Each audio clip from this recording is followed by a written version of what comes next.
ನಾಗೇಂದ್ರ ರಾಜೀನಾಮೆಗೆ ಆಗ್ರಹಿಸಿ 4ನೇ ದಿನದ ಹೋರಾಟವು ಮುಂದುವರೆದಿದೆ. ಬಿಜೆಪಿಯಿಂದ ಅನಿರ್ದಿಷ್ಟಾವಧಿ ಹೋರಾಟ ಪ್ರತಿಭಟನೆ ಮುಂದುವರೆದಿದೆ.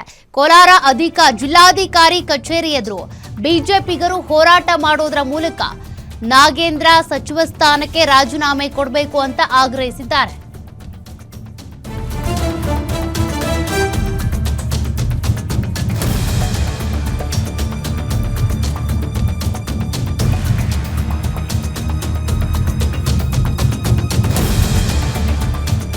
ಕೋಲಾರದ ಜಿಲ್ಲಾಧಿಕಾರಿ ಕಚೇರಿ ಎದುರು ಬಿಜೆಪಿಗರ ಹೋರಾಟ ನಡೀತಾ ಇದೆ. 4ನೇ ದಿನದ ಪ್ರತಿಭಟನೆ ನೇತೃತ್ವ ವಹಿಸಿರುವಂತಹ ಮಾಜಿ ಶಾಸಕ ವೈ ಸಂಪಗಿ, ಮಾಜಿ ಸಂಸದ ಎಸ್ ಮುನಿಸ್ವಾಮಿ, ಬಿಜೆಪಿ ಮುಖಂಡರು ಕೂಡ ಪ್ರತಿಭಟನೆಯಲ್ಲಿ ಭಾಗಿಯಾಗಿದ್ದಾರೆ. ವಾಲ್ಮೀಕಿ ಹಗರಣದಲ್ಲಿ ಭಾಗಿಯಾಗಿದ್ದ ನಾಗೇಂದ್ರ ರಾಜೀನಾಮೆ ಕೊಡಲೇಬೇಕು, ಸಿಎಂ ನಾಗೇಂದ್ರ ರಾಜೀನಾಮೆ ಪಡೆಯುವವರೆಗೂ ಕೂಡ ಹೋರಾಟದ ಎಚ್ಚರಿಕೆ ಕೊಟ್ಟಿದ್ದಾರೆ.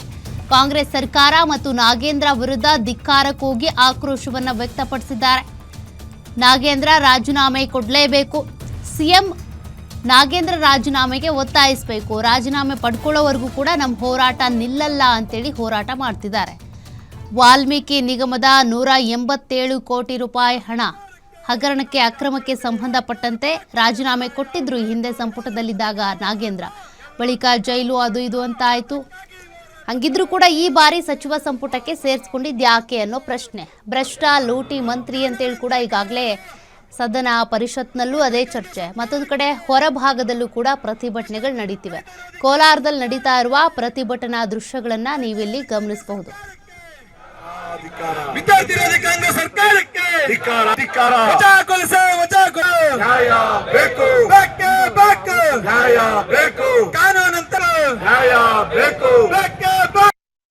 ಕಾಂಗ್ರೆಸ್ ಪಕ್ಷಕ್ಕೆ, ಬಡವರ ವಿರೋಧಿ ಕಾಂಗ್ರೆಸ್ ಪಕ್ಷಕ್ಕೆ, ಬಡವರ ವಿರೋಧಿ ರೈತ ಕಾಂಗ್ರೆಸ್ ಪಕ್ಷಕ್ಕೆ ಭಾರತ್ ಮಾತಾ ಕಿ ಬೇಕೇ ಬೇಕು, ಬೇಕೇ ಬೇಕು, ಒಂದೇ